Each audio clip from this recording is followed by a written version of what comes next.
All right, well, hello, everybody. So, good evening, or good morning, or good afternoon, depending on where you're joining us from. Let me just unmute my screen. There we go. My name's Alan Packwood, and I'm the director of the Churchill Archive Centre at Churchill College in Cambridge. And welcome everyone to the second in our latest occasional series of online talks about Winston Churchill. A few weeks ago, I interviewed former Ambassador Kishan Rana about his book on Churchill and India, Manipulation or Betrayal. And a recording of that conversation is now up on the college's YouTube channel, accessible through our website. Today, I'm delighted to be talking with Professor David Woolner of Marist College about Churchill and the United States. David is probably known to many of you. He's one of the world's leading experts on President Franklin D. Roosevelt.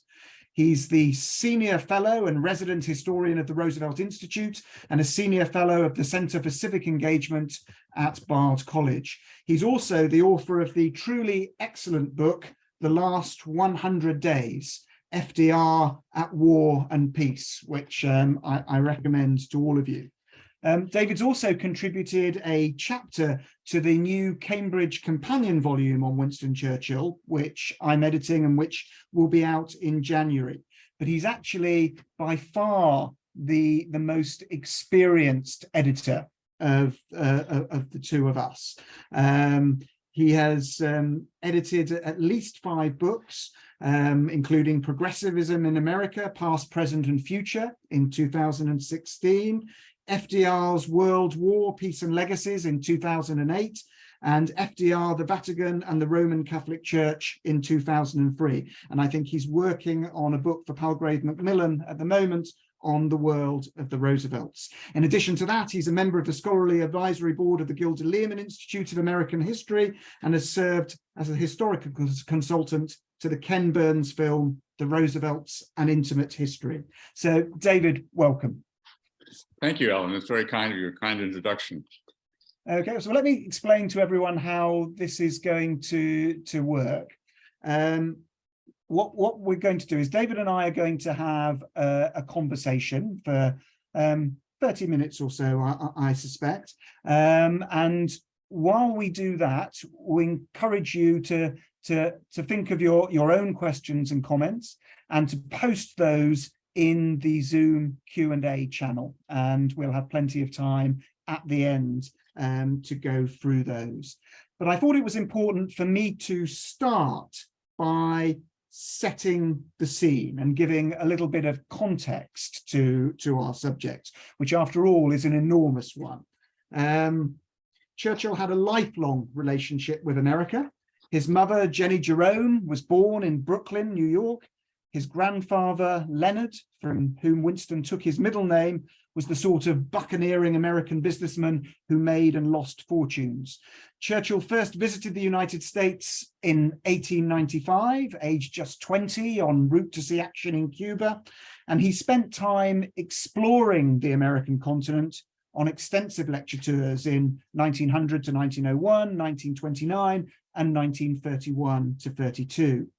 His books and newspaper articles were published extensively in the United States, and by 1939, he developed a network of American political, business, and cultural contacts, a network which included men like William Randolph Hearst, Charles Schwab, and Bernard Baruch. He met his first president, William McKinley, at the White House in 1900, and paid his last visit to Washington, D.C. as a guest of President Eisenhower in 1959. However, there's no doubt that he is most associated and most widely credited with developing the wartime special relationship between the United States and the United Kingdom, and alongside it, of course, that personal relationship with President Roosevelt. From 1930, if not from the end of the First World War in 1918, Churchill clearly recognized the power of the United States and its potential to become the leading power on the world stage.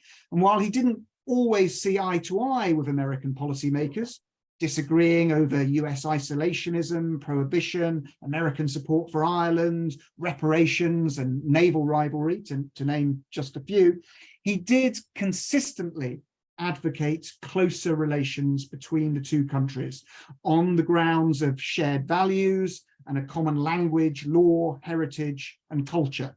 And of course, it's that vision that formed the theme of his multi-volume history of the English-speaking peoples, a work he started in the 1930s but finished and published in the 1950s. It may be entitled A History of the English-Speaking Peoples, but it's not really about Canada or Australia or New Zealand. It is about Britain and the United States.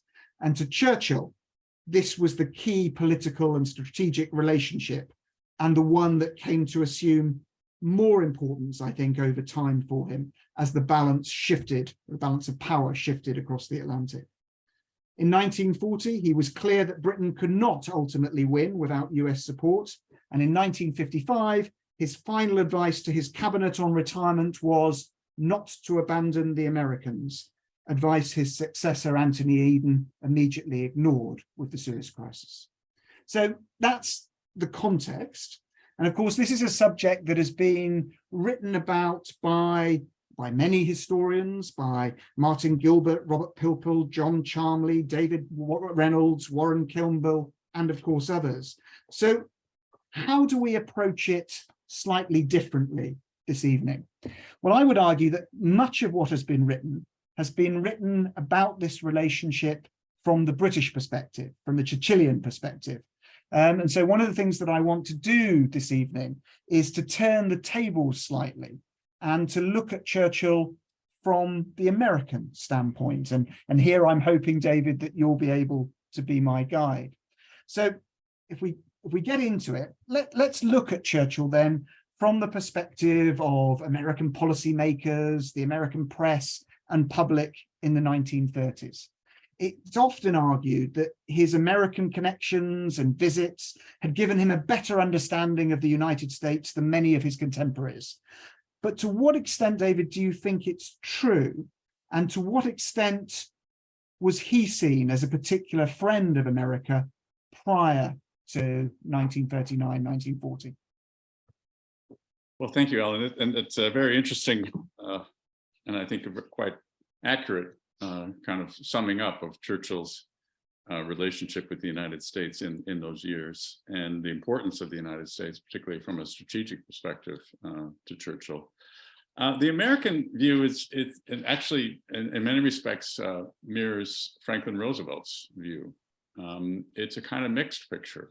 On the one hand, there's no question that Roosevelt and many of his contemporaries shared a certain degree of, well, we could even use the word perhaps hostility towards the whole notion of imperialism and the British Empire in particular.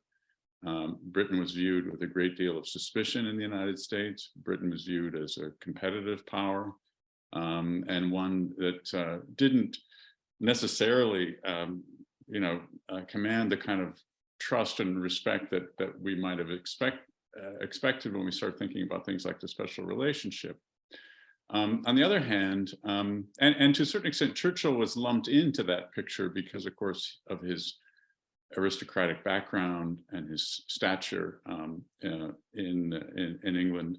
But on the other hand, I think it's also true, and particularly with respect to Roosevelt in the 1930s, that there were many people who admired his determination and willingness to speak out on Hitler's kind of steady encroachment over Europe in the 1930s, the fascist aggression and hostility that was going on in Germany, but also in Japan and in Italy. So from that perspective, Roosevelt kind of had his eye on Churchill. He also had his eye, interestingly enough, and it's not well known, on Anthony Eden, who also commanded a great deal of respect in the United States. The person he didn't seem to care that much for was Neville Chamberlain. And I think, the strongest evidence we have of that is the fact that, when Roosevelt does finally reach out to Churchill after the outbreak of war in early September 1939, he writes to Churchill. I mean, he references Chamberlain, and he makes clear that he's in a sense writing to both men. But the fact of the matter is, he's reaching out not to Neville Chamberlain, he's reaching out to Churchill. And of course, at that point, he's thinking of Churchill's important position as First Lord of the Admiralty. But I also think there's no question that he was considering the fact that Churchill may end up as Prime Minister. So I think that's a really interesting point. So, I mean, people often talk about Churchill's role in cultivating Roosevelt and developing this sort of special relationship, but actually, the wartime relationship between the two men is started by Roosevelt. That's right. And it's interesting. I think when we think about the strategic relationship, it's one that where it becomes more clear, and it isn't just Churchill. I think that Roosevelt understood that the Atlantic was really the sort of key to American defense, and as things became more and more precarious in the late 1930s, his interest in what was happening in the UK, if anything, intensified. He, of course, famously sent that two-word telegram to Chamberlain after the Munich Agreement, good show. But privately, he was expressing to members of his chiefs of staff and to the senior leadership in the Senate that he compared Chamberlain to the mayor of Chicago. Said, the mayor can make a deal with the gangsters and the crime might stop for a few weeks, but once the crime starts up again, the mayor's finished. And he also spoke about the need to enhance American defense in a very famous meeting that took place in early November of 1938, just after Kristallnacht, stressing the need for a stronger American Air Force. So he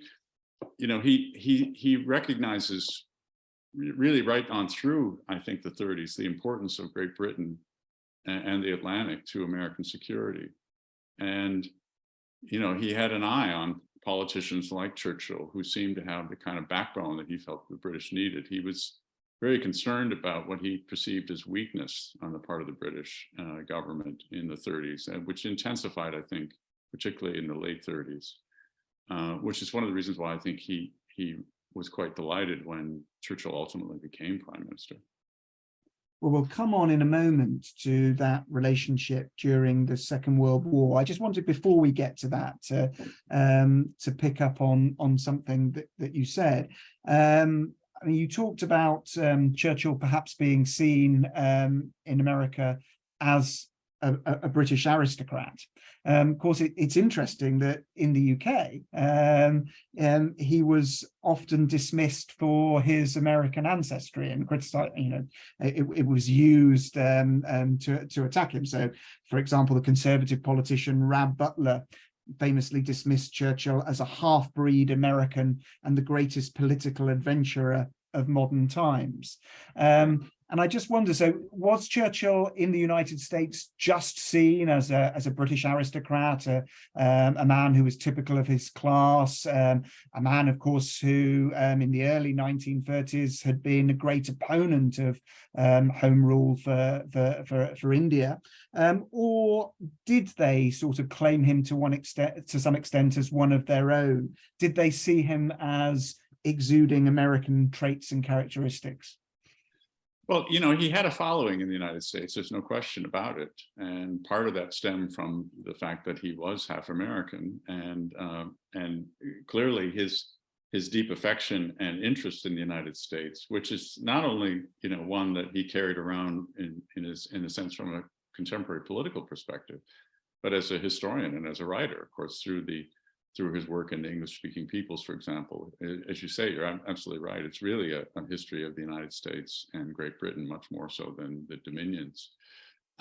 So he had, from that perspective, he had a kind of historical understanding of the United States that certainly was, I think, not carried by someone like Neville Chamberlain. And I think there were people, and this would include Roosevelt, who understood that Churchill played a kind of unique role in that respect, that he was a kind of a bridge across the Atlantic because of his interest in the country and because of his birth. But he also was regarded, as a kind of Victorian, in the sense that, he clung to these notions of empire. And, as I say, it's a mixed view. Whereas I think someone like Roosevelt would be very, very suspicious and almost dismissive of a figure like Neville Chamberlain, and what he would call the financial titans of the city of London.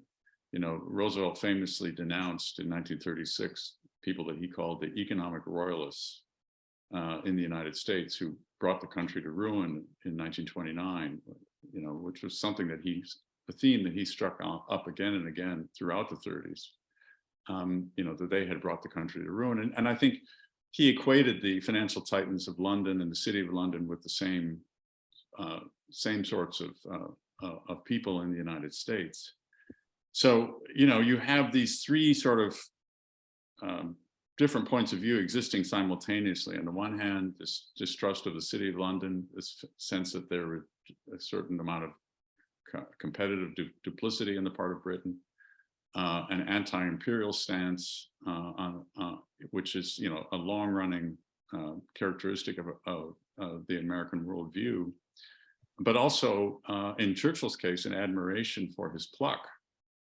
And I think there were a lot of people like Roosevelt and others in the United States who wished that Churchill, was a more mainstream character in the 1930s, that he represented the kind of Britain they wanted to see emerge in this crisis.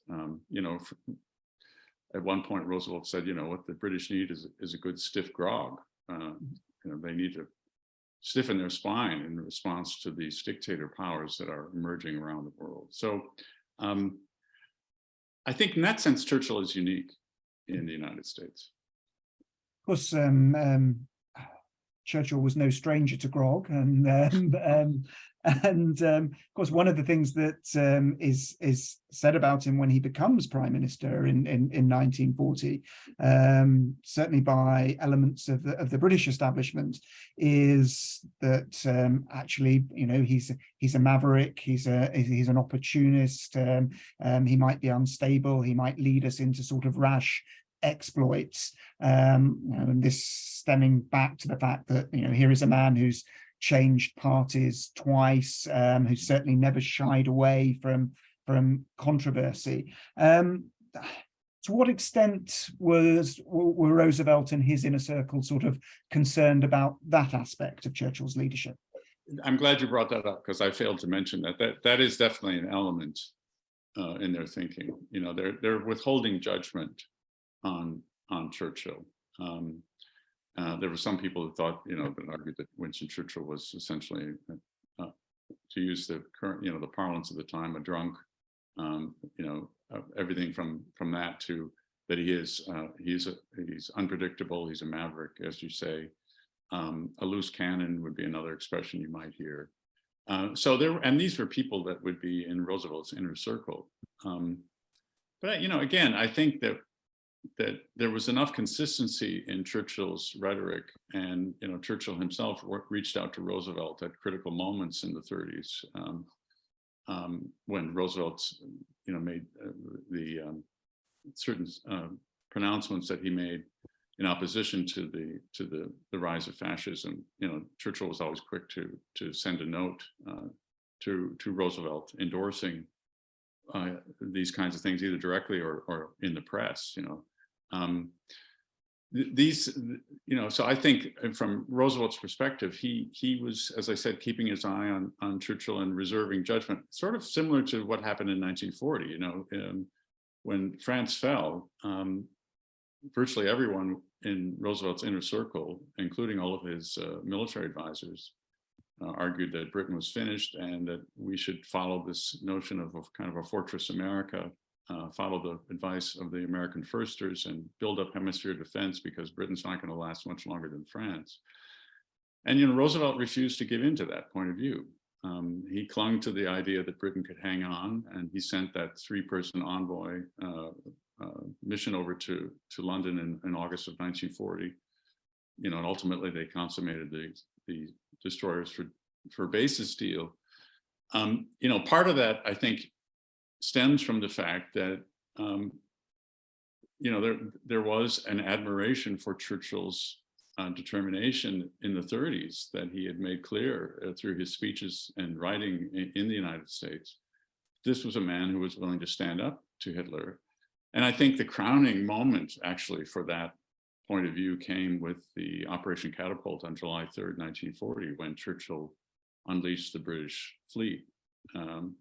They actually launched an attack against the French fleet at Iran and Algeria in order to make sure that they were able to keep the French warships out of the hands of the Germans just a few weeks after the French signed the armistice in June of 1940. So, as I say, I go back to what I said earlier. It's a kind of guarded mixed view, and I think there was admiration in there, but they were sort of waiting for the proof, to be exhibited on the part of Churchill.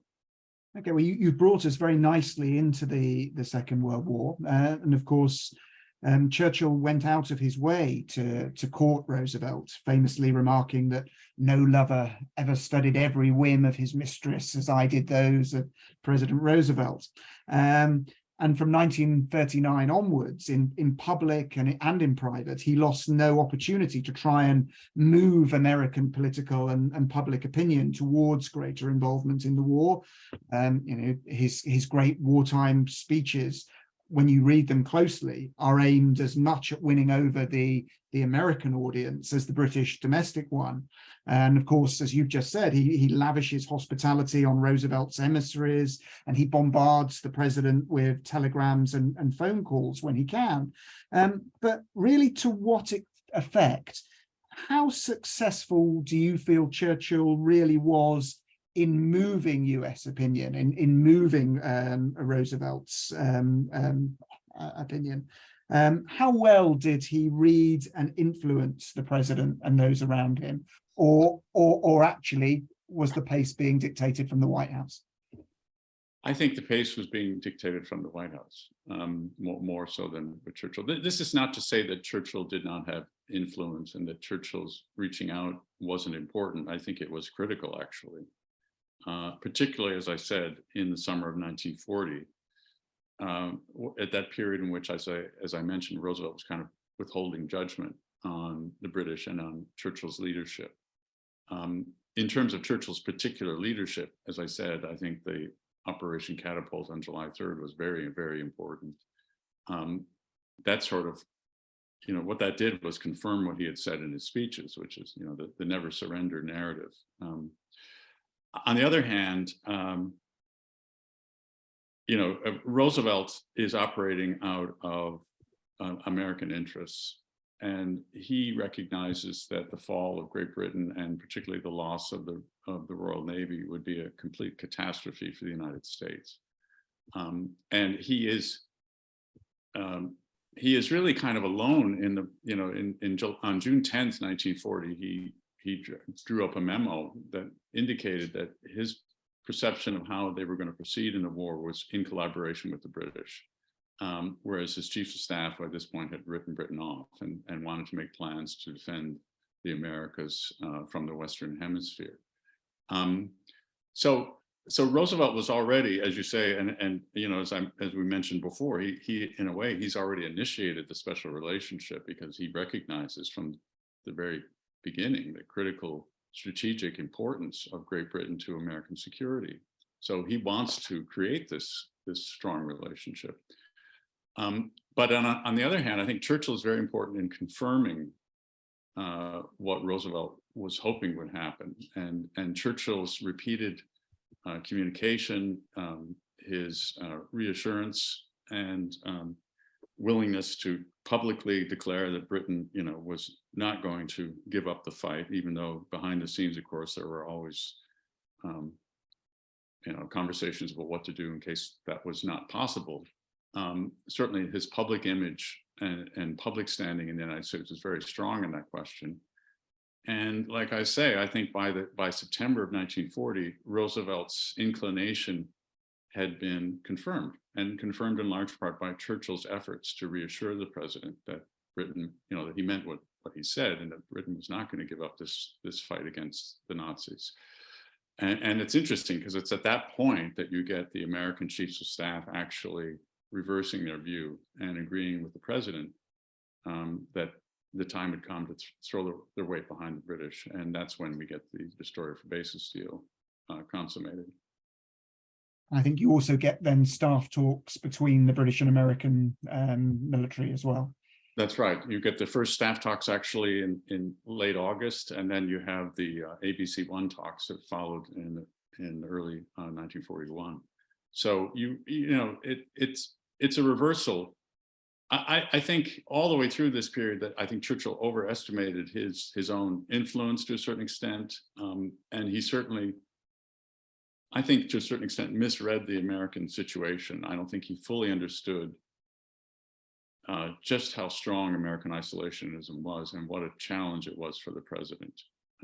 And I guess you can't really blame Churchill because, of course, he's fighting for his life. The British are fighting for their survival, and there's nothing they want more than full American backing. But, it was a very, very difficult challenge for Roosevelt to bring the American public around to that point of view. I suppose that then begs the question, how far would that American involvement and support ultimately have gone? Pearl Harbor famously allows Churchill, at least retrospectively, to enjoy the sleep of the saved. But without Pearl Harbor, how far would Roosevelt have gone in terms of intervening in the war in Europe, do you think?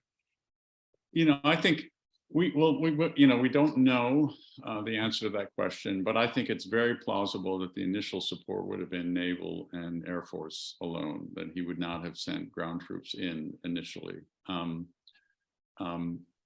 He really had exhibited such incredible caution. And on the other hand, if you look at the spring of 1941 and the summer and certainly the fall of 1941, by the time we get to September 11th, ironically, the 1941, when Roosevelt issues his shoot on sight order in the Atlantic, you have the American president basically committing the American Navy to an undeclared naval war in the Atlantic Ocean against the Germans. That's a pretty amazing accomplishment and a pretty amazing stance for the Roosevelt to take, given his repeated assurances in 1940 during the election year that he wasn't going to, send American boys into a foreign war. And I think that is also a testament to that relationship, the trust that had been built between Churchill and Roosevelt. It's never enough for the British. It's never enough for Churchill. He wants a full-scale U.S. involvement. But I also don't think we should underestimate or underappreciate the fact that Roosevelt was really taking quite extraordinary steps in the summer and fall of 1940, way out ahead of American public opinion. And I think a lot of that has to do with the fact that he had developed such a good and close relationship with Churchill.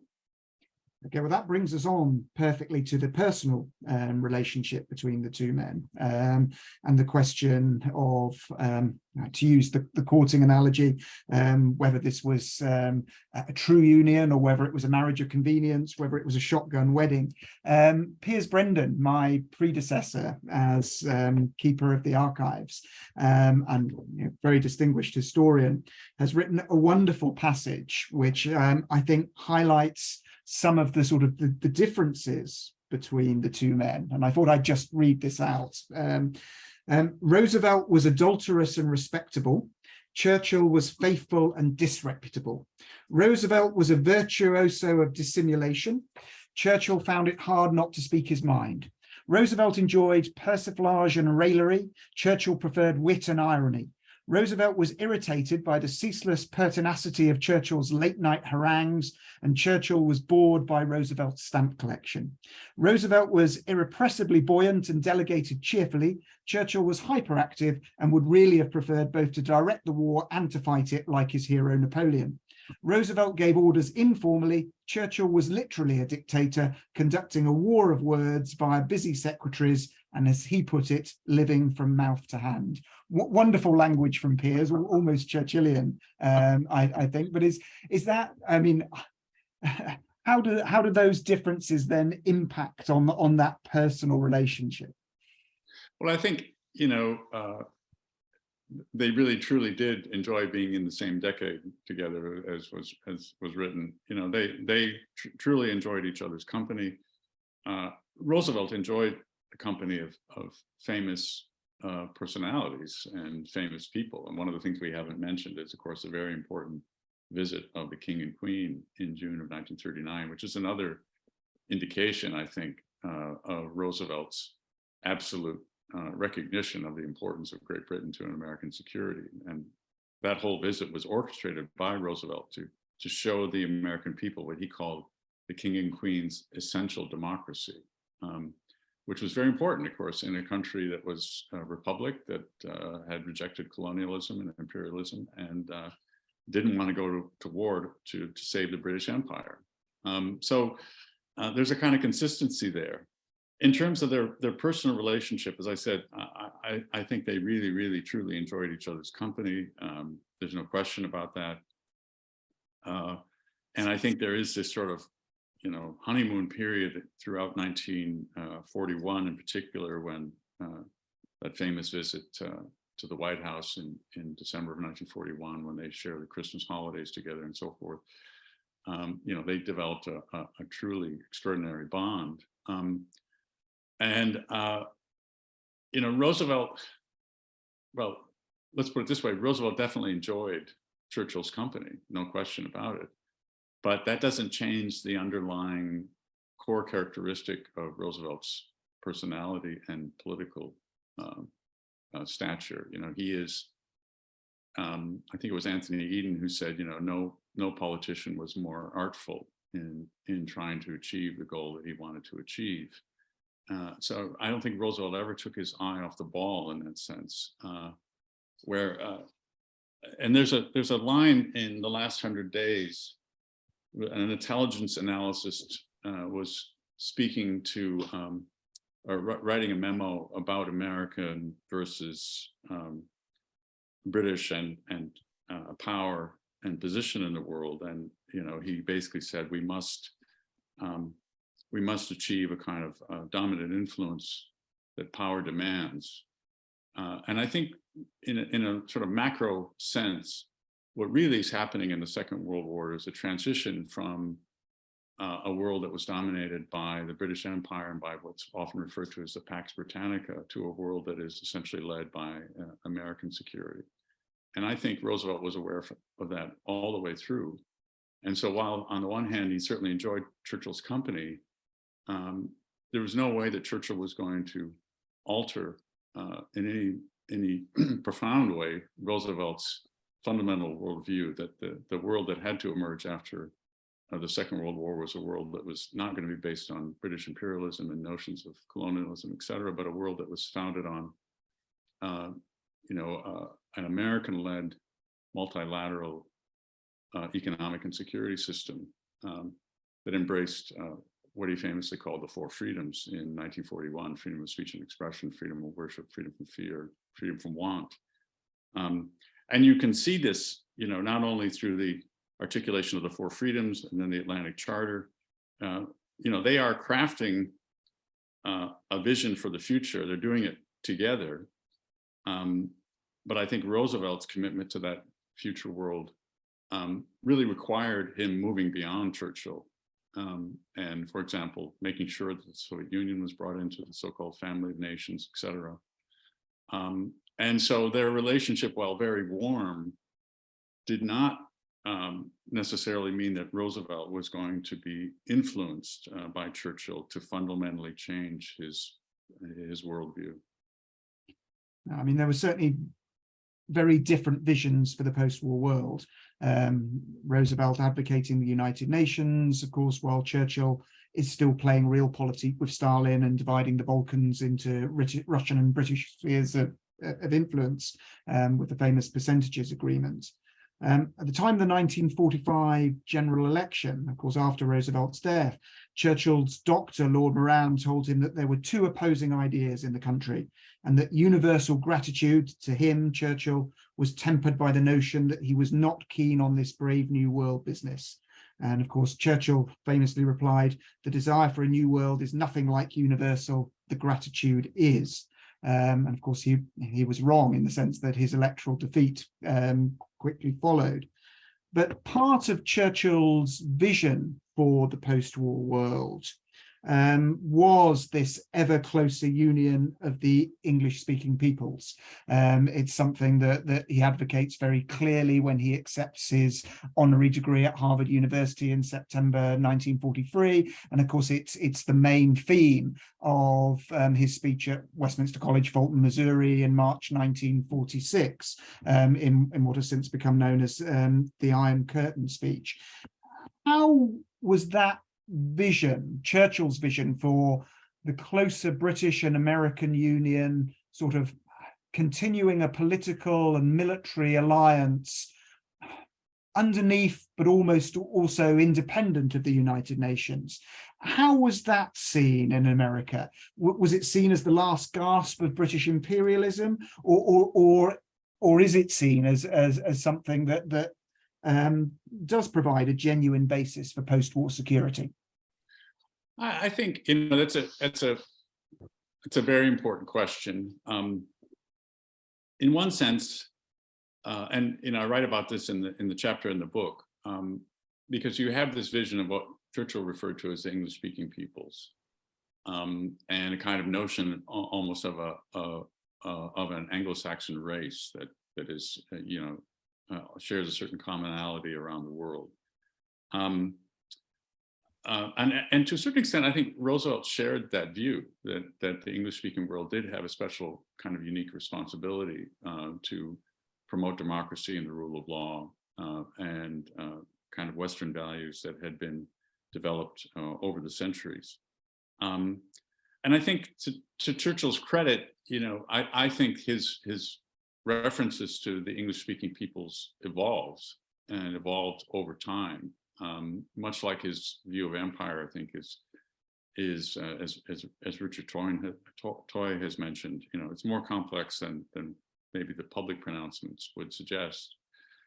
And I think by the time we get to the end of the war, his references to the transatlantic alliance and the English-speaking world standing together is sort of superseded by the notion of the Western democracies standing together.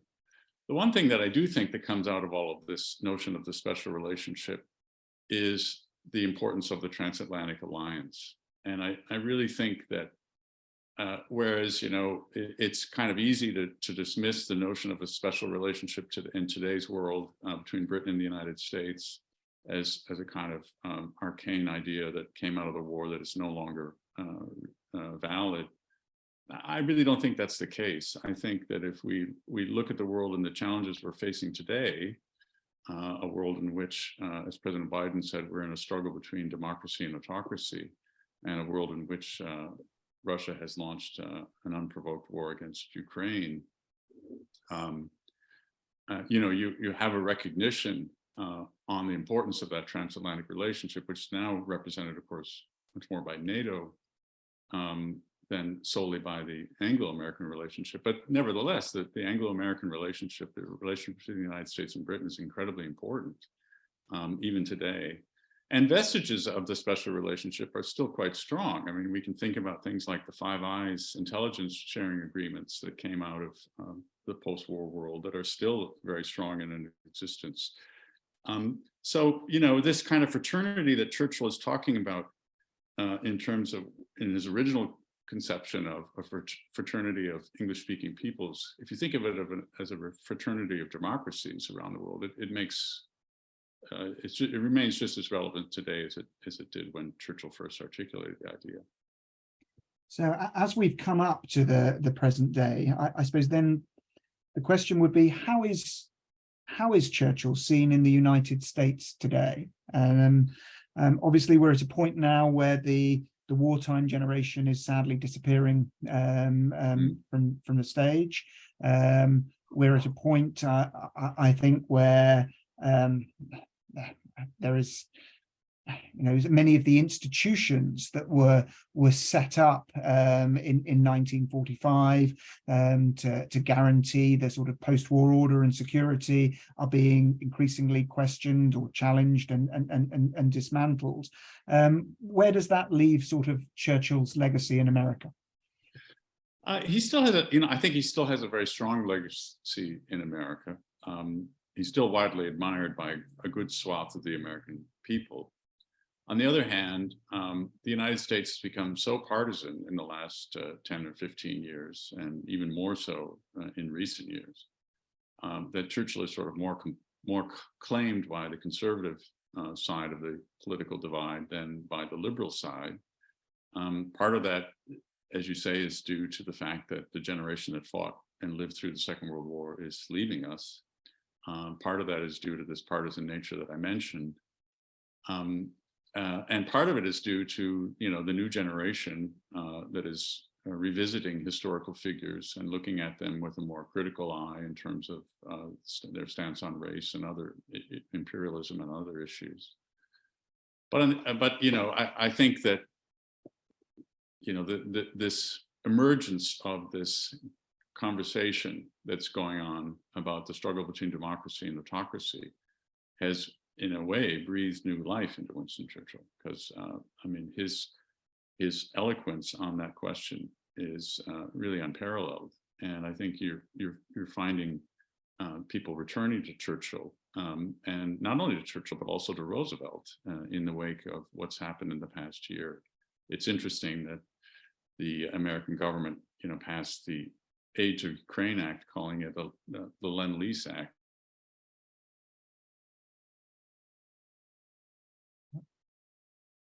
To give aid to Great Britain in 1941. Sorry, we lost you for just a moment there, David. Oh, sorry. I think it's interesting that we see the reemergence of ideas like Lend-Lease in terms of Congress passing the 2022 Lend-Lease Act.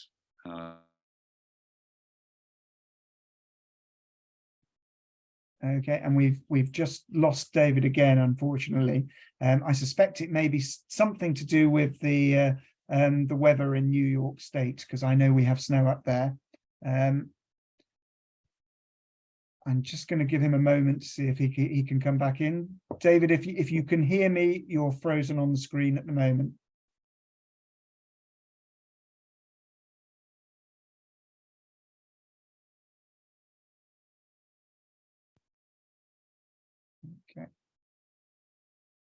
Okay. Chris, can you hear me at the moment?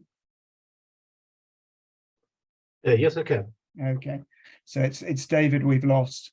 Okay, well, in which case, my apologies to our audience. I was about to move on to the Q&A, and we do have a couple of questions in the chat for David. I'm tempted just to give him a moment to come back in, but thank you very much for bearing with us while we deal with this technical difficulty.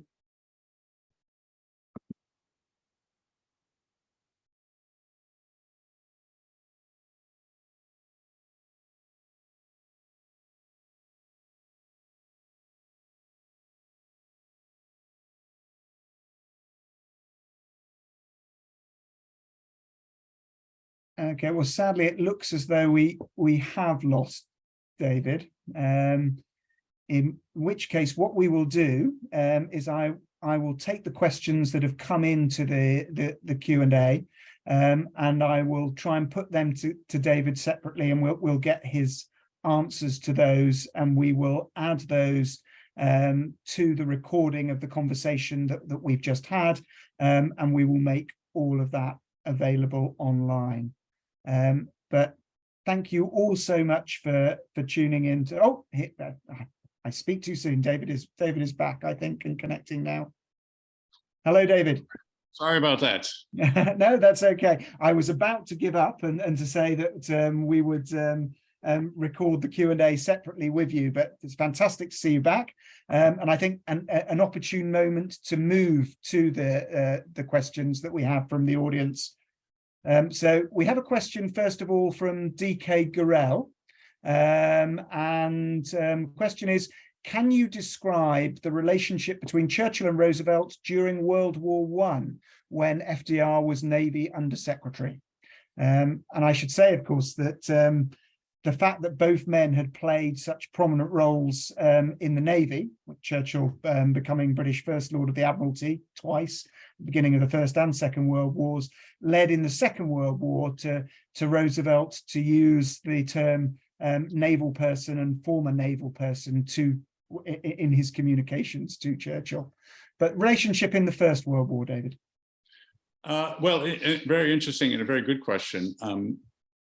There wasn't much of a relationship between the two men during the war. It's during the First World War, in the sense that Roosevelt made his trip over to the UK, and his first inspection tour, and he was quite thrilled to do this. And he very much wanted to get to the front and so forth. He was invited to a dinner at Gray's Inn that Churchill was in attendance, and that was where they first met. And in a later recollection of that event, Roosevelt kind of dismissed Churchill and said he was arrogant, and I think he called him he was a real stinker. He said he completely ignored me. Roosevelt wasn't expecting to speak at that event and was suddenly called upon as the only American in the audience. And it may sound surprising, but I think it was a little bit, sort of taken aback. He spoke about the importance of the Anglo-American relationship then, and Churchill had, clearly felt strongly that the American involvement in World War I was not only vital, but also wrote a memorandum to the cabinet in the spring of 1918, talking about the consequences of that, which I also reference in the chapter in the book about how important that bond would be, not only for the current war, but in case something like this should happen again. So he's already, again, recognized the importance of that transatlantic relationship. And I think there are inklings, not only inklings, but there is a clear understanding on Roosevelt's part in those years as well. So although the two men didn't really connect in a kind of personal way, and although Roosevelt wasn't focused on Churchill, he was focused on the First Lord of the Admiralty that he was meeting with at the time, and other officials. They nevertheless both recognized the importance of the transatlantic relationship. And I think the war experience in the First World War helped heighten that recognition. So we then, and these questions are moving us nicely through time as well. So this is very well coordinated on the part of our virtual audience. But the next question is from Roger Kilshaw. Hello, Roger. And he asks, I would value the opinion of Professor Woolner on the War Plan Red of the United States, 1930. What I'm not so familiar with War Plan Red. In terms of the rainbow plans, what essentially is happening in the 1930s is the United States is beginning to recognize the growing threat of Japan in the Far East, and the dilemma that the United States is going to face between having to potentially fight a war in the Far East and on the continent of Europe at the same time. One thing I would say is that Roosevelt definitely shared a kind of suspicion of the Japanese that was, I think, shared as well by his uncle, by his cousin Theodore, whom, after he married Eleanor, he referred to as Uncle Ted. So that's a kind of interesting dimension of Roosevelt's strategic thinking, that there is a kind of prejudice against Japanese and a suspicion of the Japanese and Japanese aggression that predates even World War I, goes right back to his Harvard days. But I can't say much about Plan Red. I'm not that familiar with that particular war plan. So suspicious of the Japanese, but very keen to establish a relationship with the Russians. So Eugene McConnell, she asks, who, if either, has proved to be more correct in their estimation of the threat, opposed by the Russians, the Bolsheviks, the Soviets, The FDR or Soviets. WSC? Well, that's a very good question. I think they both, and I think this is one of the things that's kind of widely misunderstood certainly in American circles, is the degree to which Churchill kind of treated the Soviet Union with a kind of realpolitik point of view. I mean, he recognized that Soviet power was there, that it existed. Okay, and we've lost David. Oh, no, you're back. Sorry, we just missed the end of that, David. Well, he both had hoped that one would be willing to cooperate in the post-war world. Churchill was not afraid to, cut these percentages agreements and make deals with Stalin. And they both returned from Yalta with this idea that, as we say, Stalin was a man they could do business with. Of course, they would be greatly disappointed as time went on. We don't really know what Roosevelt would have done because he died by the time, it became clear that the Soviet Union was bent on a much more aggressive stance in the later 40s with respect to Eastern Europe. We don't know how Roosevelt would have reacted to that. But I think both of them understood the brutal nature of Stalin and the Soviet dictatorship, but they also recognized that Soviet power was a factor that they had to consider as a reality that they had to face. And they tried to do their best in maintaining that wartime cooperation in the post-war world because they thought that would be vital for the preservation of peace. So a lot of the difference comes down to differences of style and rhetoric? Or... I think so. I mean, Roosevelt, I think, in the months after Yalta, there's no question that Roosevelt reaches a point where he gets very close to the kind of exasperation that Churchill had with respect to the Soviet Union. It takes Roosevelt longer to reach that point. And I think we also need to understand, without getting too much into the details here, that, for Churchill, going to war over Poland, and he couldn't afford to take a kind of public stance that Roosevelt perhaps could have taken because of the fact that the United States wasn't as closely linked to that decision. Also, Churchill had to protect the percentages deal that he had cut with Stalin, so he doesn't want to risk the agreement that they achieved, particularly over the question of Greece and British influence in Greece. So what you see in the months immediately after Yalta is Churchill pressing Roosevelt to take a tougher stand with the Soviets, partly because he can't afford to do it publicly at that point. And Roosevelt, not wanting to antagonize the Soviet Union in these critical months when they're trying to bring the United Nations together and so forth and so on. So it was a very difficult point. But I think by about the 3rd or 4th week of March, there's a very bitter exchange between Stalin and Roosevelt. And Roosevelt said to a number of aides that he had, that Churchill was right. You can't trust Joseph Stalin. So there was an exasperation. But 3 weeks later, Roosevelt died. And so we really don't know how he would have dealt with the difficult challenges that faced the Western world in the immediate aftermath of the Second World War.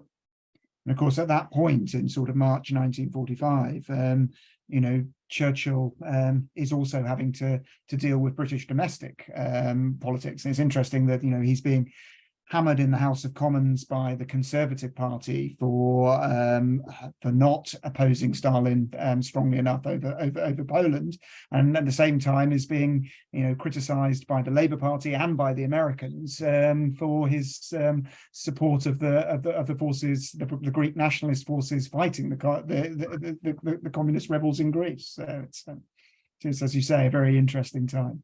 Okay, we've got more questions coming in. We've got one from William Brown. William is an American student who's doing a master's degree in Cambridge at the moment and working on some of Churchill's oratory. So very, very good to see you online, William. So William writes, thank you both for a highly informative and engaging discussion. Churchill is often and rightly remembered for his stirring speeches. Roosevelt too displayed great skill as a public speaker. In your view, are there any major similarities or differences between their styles as orators? And to what extent do these two leaders' respective legacies depend on the memory or memorialization of their speeches? Well, I think they're both, giants of the 20th century in terms of their ability as public speakers and as orators. I think Churchill's command of the English language is kind of unparalleled and is incredibly inspirational.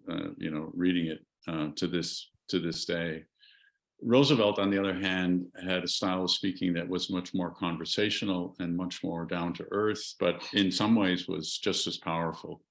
And when you think, for example, of his Four Freedoms address, when he, which is, again, we need to remember that's intimately linked to Great Britain, because the Four Freedoms speech is really not a Four Freedoms speech. It's part of his State of the Union address that was given on January 6, 1941.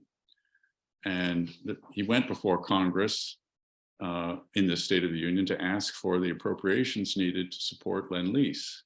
And this is going to require sacrifice on the part of the American people. The American taxpayer is going to have to pay and support this notion. And so he goes through it was a very good State of the Union address. There were some nice rhetorical flourishes in it.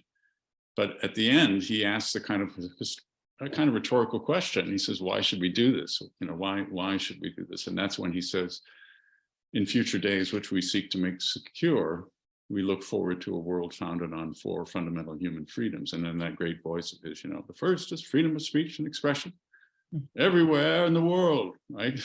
Mm-hmm. And my favorite, of course, the second, freedom of every person to worship God in their own way everywhere in the world, and American people are very used to the idea of freedom of speech and freedom of religion. They're written into the American Constitution, but then he really revolutionizes American foreign policy. And he says the third is freedom from want, freedom from destitution, from poverty, everywhere in the world.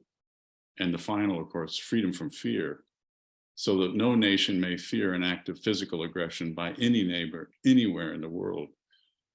And those become the war aims of the United States in the Second World War. And if you really take it literally, you recognize that it's an enormous expansion of American foreign policy and a global view that basically is saying that the security and well-being of the American people is intimately linked to the security and well-being of people all over the world. Because from Roosevelt's perspective, and from the perspective of the people that fought the war, it is the economic hardship of the Great Depression that gives rise to the fascist regimes that launched the war in the first place. So in that sense,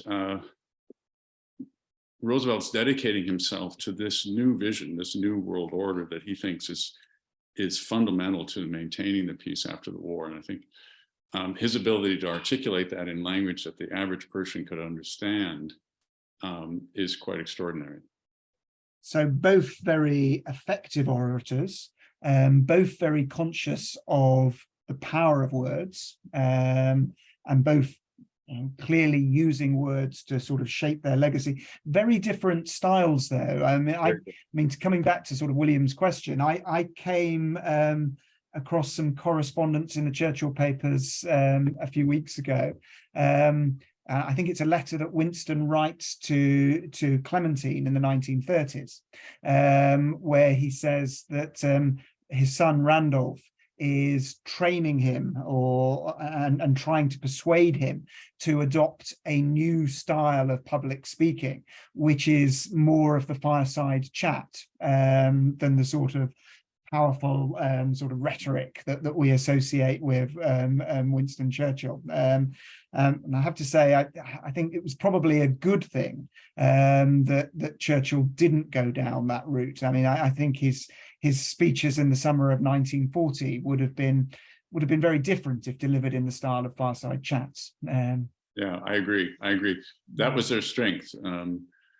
Churchill's command of the English language and his references to Shakespeare and all the beauty that that language can evoke on the one hand, and Roosevelt's kind of simplicity and conversational approach on the other, both very effective.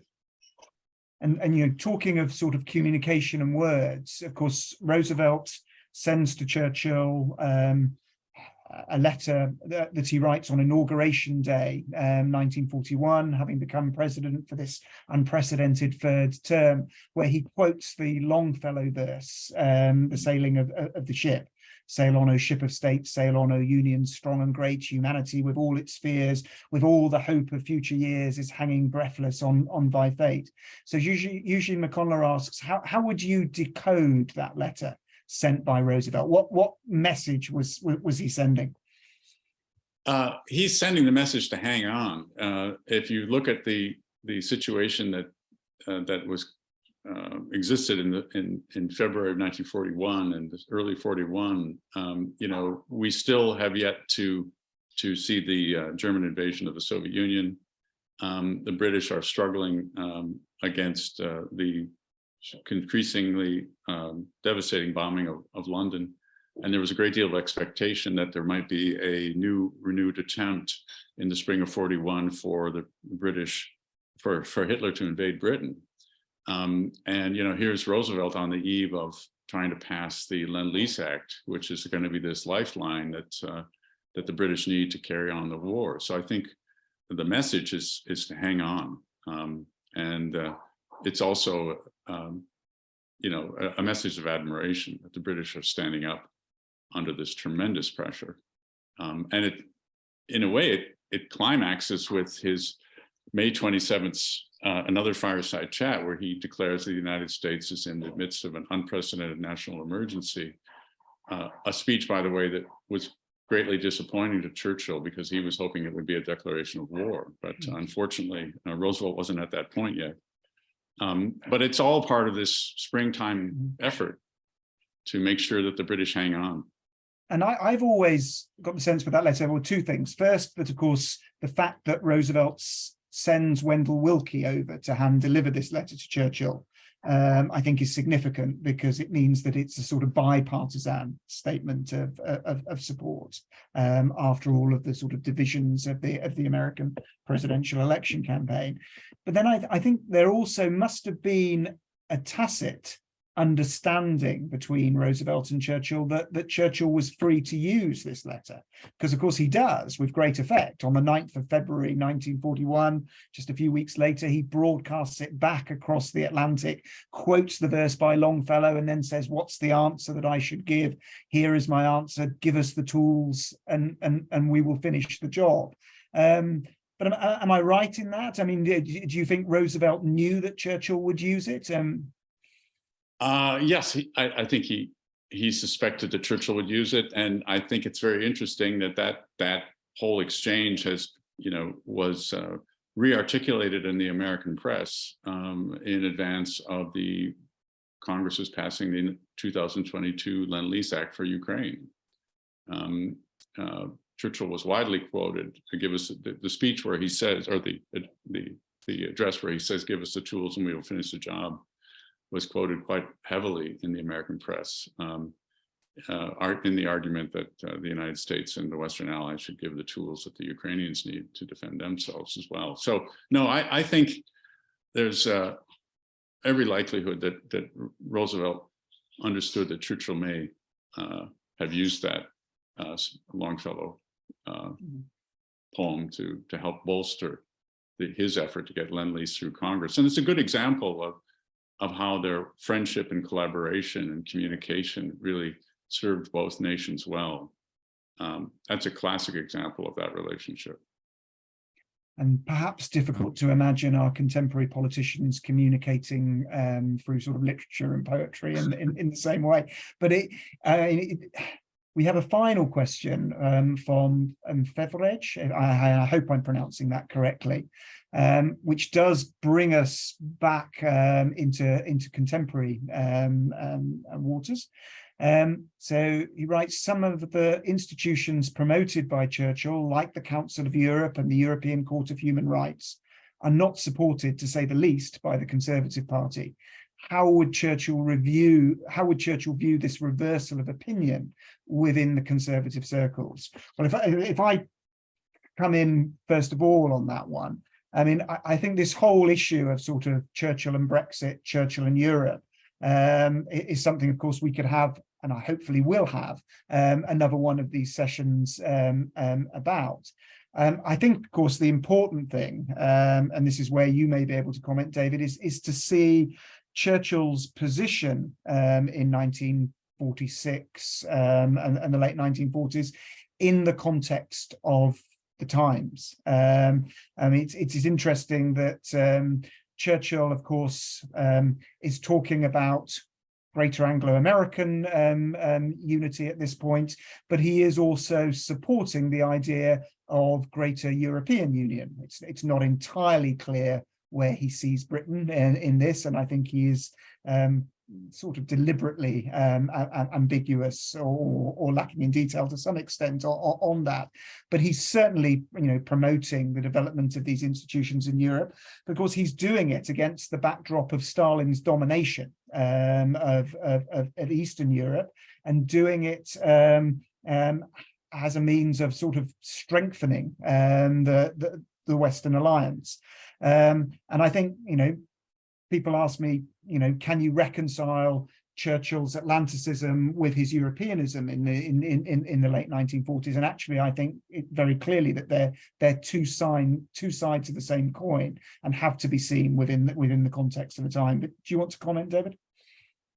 I would say that I think that's a very accurate assessment, and I think that if Roosevelt were around, he would be in favor of both a strong transatlantic alliance between Britain and the United States and a strong and united Europe. I don't think he would see those things as exclusive at all.